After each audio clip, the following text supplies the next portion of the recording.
Welcome back to my channel mga kabudyak. Magandang araw. Karon na ko'y isa sa inyo haning dahon sa ampalaya.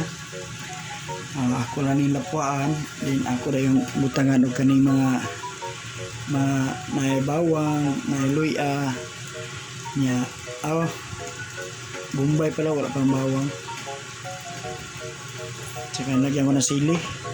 Gawin ko itong salad or health tips lang. Kabudyak, nilagyan ko ng tubig mainit. So pwede na itapon ng tubig. 2,000 years later.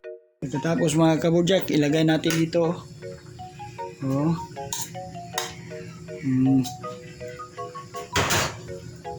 So ito na yung resulta mga kabudyak. Salad na siya.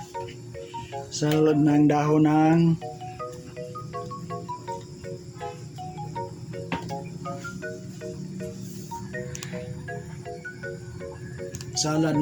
ng ampalaya. So yun lang po yung masaya ko mga kabudyak. Shout out pala sa mga nag-follow sa akin sa munting channel. Bye.